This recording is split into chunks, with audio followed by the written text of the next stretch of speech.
आपका धन्यवाद। हमारे बीच में एक बहुत वरिष्ठ नेता हैं, कांग्रेस वर्किंग कमेटी के मेंबर हैं, 2 बार राज्यसभा सदस्य हैं और कांग्रेस प्रेसिडेंट मल्लिकार्जुन खड़गे जी के ऑफिस पर देखते हैं। जम्मू कश्मीर और देश के राजनीतिक हालात से बहुत जानकारी रखते हैं। डॉली शर्मा जी पिछले कुछ दिनों से आप देखें हमारे नेशनल मीडिया कोऑर्डिनेटर हैं जम्मू के, अनिका मल्होत्रा जी भी नेशनल मीडिया कोऑर्डिनेटर यहाँ के। वेद महाजन जी हमारे आपका एमएलसी हैं और वाइस प्रेसिडेंट हेडक्वार्टर के इंचार्ज हैं। कपिल सिंह जी, विजय गुप्ता जी, पांचू जी। मैं रिक्वेस्ट करूँगा डॉक्टर साहब से वो आपको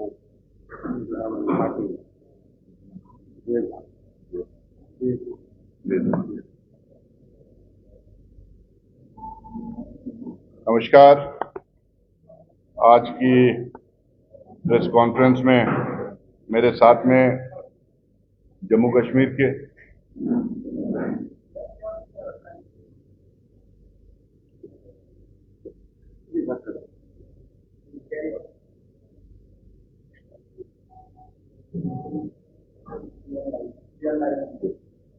ही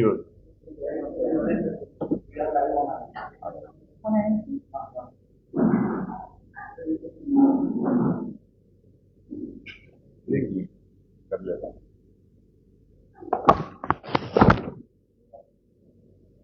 नमस्कार। आज की प्रेस कॉन्फ्रेंस में आप तमाम लोगों का स्वागत। मेरे साथ में जम्मू कश्मीर के वरिष्ठ नेता रविंद्र शर्मा जी हैं, महाजन साहब हैं, हमारे एआईसीसी के मीडिया कोऑर्डिनेटर डॉली शर्मा जी हैं, अनिका मल्होत्रा जी हैं, प्रणव जी हैं, कपिल जी हैं, हमारे नीरज गुप्ता जी हैं और तमाम मीडिया के साथियों। जैसा आप तमाम लोगों को पता है कि बहुत सालों के बाद जम्मू कश्मीर में चुनाव हो रहा है। अब चुनाव का प्रचार काफी तेजी से पूरे जम्मू कश्मीर के रीजन में चल रहा है। कांग्रेस के, बीजेपी के और दूसरे पार्टियों के नेताओं लोग घूम फिर के अपना प्रचार कर रहे हैं। काफी वायदे कई पार्टियों से किए जा रहे हैं, लेकिन हम लोगों को पहले तो ये देखना पड़ेगा कि पिछले 8 साल, 9 साल, 10 साल से जो सरकार, भारतीय जनता पार्टी की जो सरकार रही है और जो प्रॉक्सी रूल जो उनका गवर्नर के ऑफिस के द्वारा जो चल रहा है, इसका पहले असेसमेंट करना पड़ेगा कि यहाँ की जनता को कि कैसा ये पिछले 10 साल में इन्होंने क्या दिया है, कैसा रूल किया है। अभी जो कह रहे हैं कि हम ये करेंगे, वो करेंगे, बड़े बड़े वायदे कर रहे हैं, तो पहले हम लोग को देखना पड़ेगा क्या किया। पहली तो बात यह है कि बहुत टॉल क्लेम्स करके इन्होंने यहाँ पे गवर्नर रूल लगाया। उस टाइम पे मुझे याद है कई टेलीविजन चैनल्स में, नेशनल टेलीविजन चैनल्स में जम्मू कश्मीर हिंदुस्तान में अलग अलग पैरामीटर्स में कहाँ कहाँ किस नंबर पे था। ज्यादातर पैरामीटर्स पे, हेल्थ पे, एजुकेशन पे, इंफ्रास्ट्रक्चर डेवलपमेंट पे, इन्फेंट मोर्टेलिटी पे, कई पैरामीटर्स में उसमें ये बताया गया था कि Jammu Kashmir 2 number, 3 number, 5 number में है पूरे हिंदुस्तान।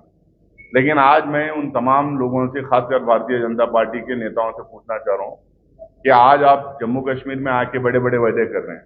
पहले तो आप अपना रिपोर्ट कार्ड दीजिए, आप पिछले 10 साल में क्या किए जम्मू कश्मीर में। जो उन पैरामीटर्स पे दूसरे तीसरे नंबर पे जम्मू कश्मीर था पूरे हिंदुस्तान में, आज उन पैरामीटर्स में जम्मू कश्मीर कहाँ ठहरता है।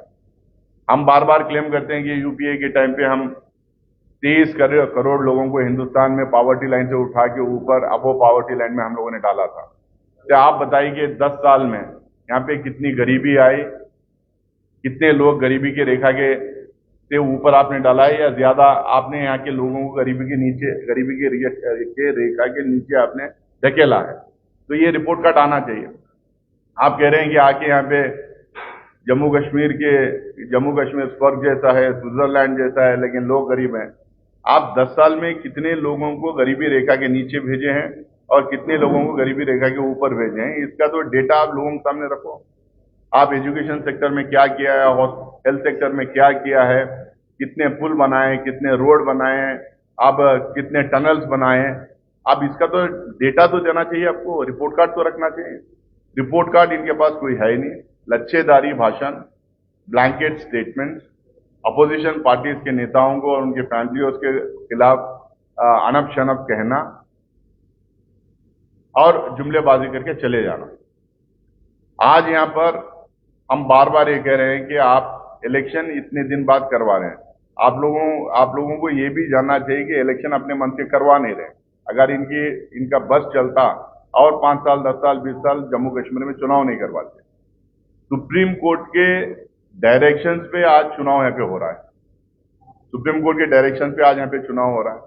आज जो चुनाव हो रहा है तो अलग अलग टैक्टिक्स इस्तेमाल करके छोटे मोटे पार्टियों को खड़ा करना, उनको शय देना, इंडिपेंडेंस को खड़ा करना, शय देना, और ये चाह रहे हैं कि यहाँ पे फ्रैक्चर्ड मैंडेट रहे, यहाँ पे चाह रहे हैं कि इंस्टेबल गवर्नमेंट रहे। क्योंकि भारतीय जनता पार्टी का जो तरीका है सत्ता हथियाना का अलग अलग स्टेट में, अगर आप देखें, कर्नाटका में इन्होंने किया, महाराष्ट्र में किया, मध्य प्रदेश में किया, गोवा में किया, मेघालय में किया, अरुणाचल प्रदेश में किया, बिहार में भी पहले किया था।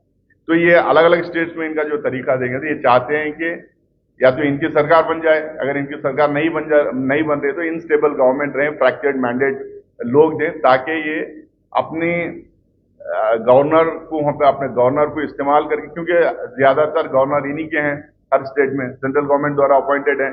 गवर्नर की ऑफिस और गवर्नर का घर इस्तेमाल करके ये चाहते हैं कि वहां पे गवर्नमेंट की इंस्टेबिलिटी का फायदा उठा के ये फिर से वहां पे या तो अपनी सरकार बना लें या नहीं तो फिर गवर्नर के थ्रू वहां पे मिसरूल करें, मिस गवर्नेंस करें। अब यहाँ पे इसी तरीके से वातावरण क्रिएट किया है कि कुछ इंडिपेंडेंट जीत के आ जाए, कुछ छोटे मोटे पार्टी जीत के आ जाए, इनके कुछ जो सीट्स इनके आ जाए, ये सब मिला के खिचड़ी या तो गवर्नमेंट बना ले या नहीं तो इंस्टेबल, अगर किसी दूसरों की सरकार भी बने तो इतनी इंस्टेबल रहे कि ये ऊपर से रूल करें। तो इसीलिए तो पहली बार मैं ये जम्मू की जनता से, जम्मू कश्मीर की जनता से मैं ये अपील करना चाह रहा हूं कि एक तरफा वोट नेशनल कॉन्फ्रेंस और कांग्रेस को दीजिए, ताकि हमें स्टेबल गवर्नमेंट दे पाए, ताकि फुल फ्लेज मैंडेट हमें मिले और हम लोग आप लोगों को स्टेबल गवर्नमेंट दे पाए। स्टेबल गवर्नमेंट ही यहाँ पे डेवलपमेंट ला सकती है, इनस्टेबल गवर्नमेंट ला नहीं सकती। तो इनकी जो स्ट्रैटेजी है, इनकी जो टैक्टिक्स हैं, इस पे आपको देखना पड़ेगा। You have to read through this, you have to see through this कि ये इनकी स्ट्रैटेजी के इंस्टेबल गवर्नमेंट बनाना चाह रहे हैं। यहाँ पे बहुत क्लेम्स किए जा रहे हैं, वो लोग भी क्लेम कर रहे हैं और कह रहे हैं कि 5 लाख नौकरियां देंगे। हम उनसे सवाल पूछना चाह रहे हैं, भाई 1 लाख वैकेंसी जो है और जो सैंक्शन वैकेंसी 1 लाख है, उसका क्या? आप पिछले 10 साल में क्यों नहीं इसको भर्ती की? आप बताइए कि कितने नए जॉब्स आपने क्रिएट किए। यहाँ पे तो प्राइवेट सेक्टर तो बिल्कुल खत्म हो गया, लोकल लोगों को तो कुछ मिल ही नहीं रहा। 1 लाख वैकेंसीज खाली पड़े हैं, आप उसको भर नहीं रहे हैं, आप कह रहे हैं 5 लाख वैकेंसीज की। आपको याद दिला दूं मैं, इसी तरह से उन्होंने जुमलाबाजी किया था पहले के साल में 2 करोड़ नौकरियां देंगे। 10 साल हो गए, 11 साल अब हो गए, 20-22 करोड़ नौकरियां देना चाहिए था हिंदुस्तान भर को, वो नौकरियां से दे नहीं पा रहे। लेकिन अब आप बताइए कि ये नौकरियां देने वाला जो मामला है, इसमें इन्होंने कितने नए नौकरियां क्रिएट किए हैं, कहां से नौकरियां देंगे? ये 1 लाख नौकरियां क्यों भर्ती नहीं किए? अनएम्प्लॉयमेंट रेट हिंदुस्तान में सबसे हाईएस्ट है, वुमेन अनएम्प्लॉयमेंट रेट हिंदुस्तान में सबसे हाईएस्ट है, प्राइवेट सेक्टर में तो बिल्कुल कुछ है ही नहीं। दूसरा जो है, यहां पे जो थोड़ा बहुत जो बिजनेस हो सकता था, थोड़ा बहुत जो एम्प्लॉयमेंट क्रिएट हो सकता था, वो सारे ठेके बाहर के लोगों को दिया। माइनिंग में ठेका बाहर के लोगों को, सैंड में ठेका बाहर के लोगों को, ग्रेवल में, और जितना कंस्ट्रक्शन एक्टिविटी थोड़ी बहुत भी वो चल रही थी, उसमें सारे कॉन्ट्रैक्टर्स बाहर के आके रहे। तो बाहर के लोगों को लेके आके, अपने क्रोनी कैपिटलिस्ट फ्रेंड्स को, अपने क्रोनी फ्रेंड्स को लेके आके यहाँ पे आप उनको ठेके देंगे तो यहाँ के लोगों को कहाँ का बिजनेस मिलेगा और कहाँ की नौकरी मिलेगी। ऊपर से गवर्नर हाउस एक करप्शन का अड्डा बन गया। करप्शन केसेस इतने भी हैं। पहले तो यहाँ पे जो गवर्नर थे सत्यपाल मलिक साहब, उन्होंने इतना बड़ा खुलासा करके गया, अब उनके ऊपर उल्टा रेड्स हुए। यहाँ पे एक IAS ऑफिसर थे अशोक वर्मा था, उन्होंने इतना बड़ा स्कैम जल जीवन मिशन में उन्होंने हाईलाइट किया, उसका कुछ हुआ नहीं। इतना बड़ा स्कैम मुझे नहीं लगता किसी और स्टेट में एक एक जल जीवन मिशन में हुआ होगा, उसमें हुआ, उसमें नहीं, उसमें इन्होंने कुछ नहीं किया। रिक्रूटमेंट स्कैम हुआ, माइनिंग स्कैम हुआ, सैंड स्कैम हुआ, लिकर स्कैम हुआ। अब ये सारे जो स्कैम्स हो रहे हैं थ्रू गवर्नर हाउस ही हो रहे हैं। गवर्नर एक अड्डा बन गया, गवर्नर हाउस एक अड्डा बन गया। और ये स्कैम कौन करवा रहे हैं? भारतीय जनता पार्टी के आकाश जो दिल्ली में बैठे हुए वो लोग करवा रहे हैं थ्रू गवर्नर हाउस यहाँ पे पूरे जम्मू कश्मीर। अब आप कह रहे हैं कि आप साफ सुथरी सरकार देंगे, लेकिन ये स्कैम्स जो हो रहे हैं इसका क्या होगा? हम ये कह रहे हैं जैसा ही हम लोग सरकार में आएंगे, जैसा ही कांग्रेस की और एनसी की सरकार यहाँ पे बनेगी, ये सारे स्कैम्स हैं, इन्वेस्टिगेशन करवाएंगे और जो लोग इसके लिए जिम्मेदार हैं उनको जेल में डालेंगे, उनको कटघरे में खड़ा करेंगे, जेल में डालेंगे। और जितना ठेका बाहर के लोगों को दिया है वो सब खत्म करके यहाँ के जो लोकल्स हैं उनको हम वापस ठेका देने का काम करवाएंगे।